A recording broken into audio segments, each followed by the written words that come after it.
Sorry you guys missed it. I wasn't able to really film it, but I was just on the radio. I called in the local radio station here in Colorado Springs. Kilo was having this thing where they nominate celebrities that they think might die during this year, with all the celebrities that died like last year and stuff like that. And I nominated Tiger Woods because I figured, maybe one of those girls might go psycho or something like that, or even his soon-to-be ex-wife would go psycho and kill him and stuff like that. So I wasn't able to film for you guys a little spiel of me talking on the radio to the radio DJ and stuff about my theories and stuff, but just thought I'd share it with you guys on here from this point of view, I guess. But speaking of which, who do you guys think, as far as celebrity-wise, might pass away this year and why? Just leave some comments down below. So today is back to work on my non-commissioned officer evaluation report. That's what NCOR stands for, by the way. But back to work on that. Hopefully I can get that turned in today. I probably still won't be able to get my clearing papers today. I might be able to get my unit clearing papers today, but not my installation clearing papers. So we'll see what I can get done today, and then hopefully tomorrow maybe it'll get all approved and everything like that, and then shortly after that pick up my installation clearing papers or something. Alright, so one of my loyal viewers and subscribers had the question of what's it like in the Army for female soldiers, and what's it like for them being deployed. So I'm going to see if I can't get some opinions from actual females in the Army. There's not too many in my unit, and some of the ones that are in the unit have never been to combat. So we'll see what kind of opinions I can get, and then I'll give my input from my knowledge that I know of from working with soldiers that are females in the Army. Sergeant G. Court. Hey, what's up? Would you like to answer a question for one of the viewers on my show? Sure. Okay, one of my viewers wants to know what it's like in the Army for females. It's not easy at times, but I don't know. It's pretty good. It's a good experience. How do you think it's different for females in combat compared to males? I think it's about the same. About the same? Yeah, there's really no difference because we go out just as much as they do. Well, I wasn't able to get you guys any other interviews other than the one from Sergeant Jean Court.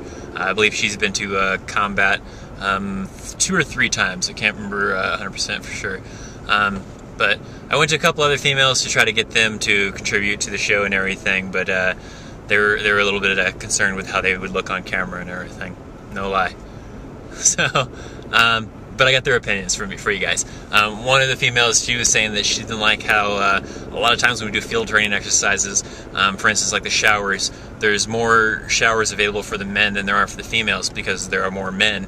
And so a lot of the things like that, like the bathrooms too, I've seen before in my personal experience, where there'd be more porta potties for the men than there are for the females. So I guess I can understand that point of view.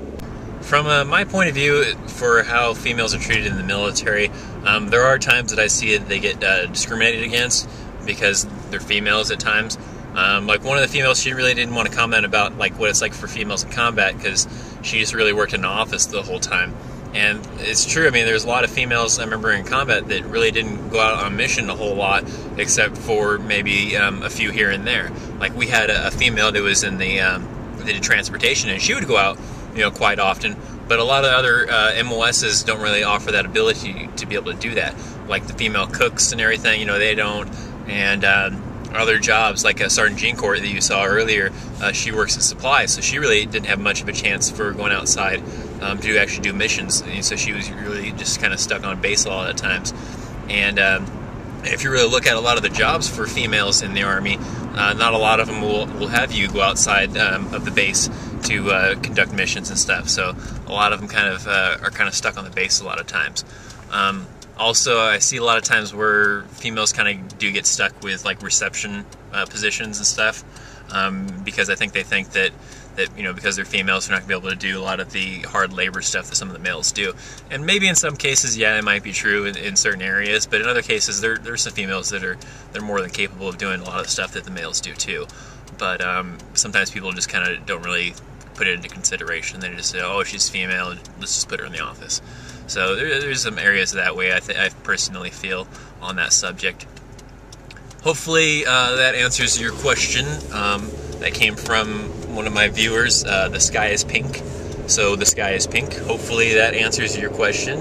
And any of you guys out there, once again, have any questions, I will try to find the answer for you and give you the best one that I can come up with, or find anyways.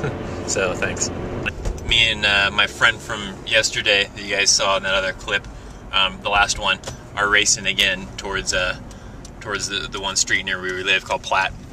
So I am kind of ahead right now. I'm trying to stay ahead though. We don't speed or anything. It's basically just kind of a matter of skill to get through traffic in a safe manner. So it's not illegal. When I do anything illegal, I'm not speeding or anything crazy like that. But I'm ahead right now. He's not far behind me though. So I gotta try to stay ahead.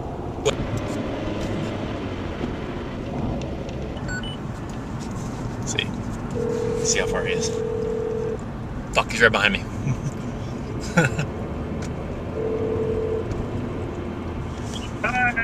Yeah, you're right behind me. You're gonna get stuck in a light or something. You're screwed. I'm still ahead. But now how are you gonna get back over? How are you gonna get back over though? Bastard cheated.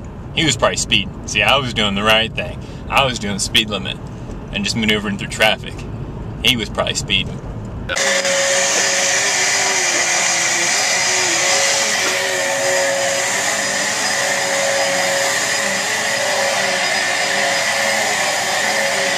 So it turns out that I won now.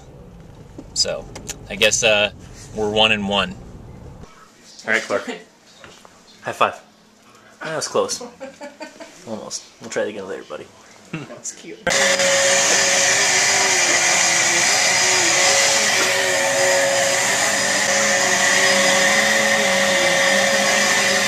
Having some problems with the heater, but it seems like we got it fixed. We got it all tore apart and everything. Me and my, well, mostly my niece's husband, he's an electrician, he knows a little bit about this kind of stuff, and he kind of pretty much figured out what's wrong with it, but I gotta get some more filters. I had spent like the big money on like the really good ones because I thought it might help and everything, be a little bit better, but I don't think it really is, so I think I'm just gonna stick with the cheapo ones. Here I am at what I like to call ghetto Walmart, mostly because of the bad location. I mean, look how bad it is. Can't even see the lines for parking. I have no idea if I'm even in a parking space right now. I'm just kind of parked randomly. But I'm here at Walmart. I'm gonna get some filters for the heater and everything. But back to the ghetto Walmart thing. But really, I call this thing because it's a crappy neighborhood and it's not far from my old apartment. If any of you guys out there remember watching the show way back when I first started it, you probably remember how ghetto that place was when you saw me cleaning it out and everything like that, and the random gunshots in the background. They're all out of the really cheapo ones. So I'm just gonna get one of the expensive ones. And then tomorrow we can get a cheapo one from Home Depot.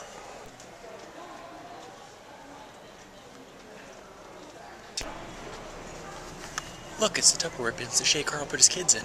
So some of you guys already know this, but I had this I don't know, what did you call it? Fear or whatever? Or not really fear, but this thing where I don't like talking to the camera if other people are watching me. But I thought of this badass idea, right? Maybe if I had one of those Bluetooth things in my ears and I walked around and did it, maybe people just think I'm just talking on my Bluetooth. It's a good idea. I'm working on getting over that fear. I'm getting better at it. I think if I was famous, it probably wouldn't be such a big deal. Because then people would be like, oh, it's Christopher Chaos. He has that show he does on YouTube. It's no big deal. But right now, it's just, look at that dude talking to himself, talking to that camera, or whatever you want to think of it. But I think maybe the Bluetooth headset thing. Then they just think I'm talking on the phone. Well, this draws a close to today's episode. I was attempting to do a live broadcast of me editing together this episode, but as you can see, I have one viewer. That one viewer is me, because I'm watching it while I'm recording it using my iPhone. But you guys can watch part of this, a little bit of it anyways, off of the link down below, the Ustream link. Since this one was very unsuccessful, I don't think I'll continue with this live feed. But if you guys think it's something you'd be interested in seeing sometimes, just leave me some comments, leave me some messages, and maybe I'll try this again. But right now, it's not looking so good. But no more PT for me, and tomorrow starts another day of hopefully trying to get the heck out of the Army. So thanks for watching. I will see you guys tomorrow. Hasta.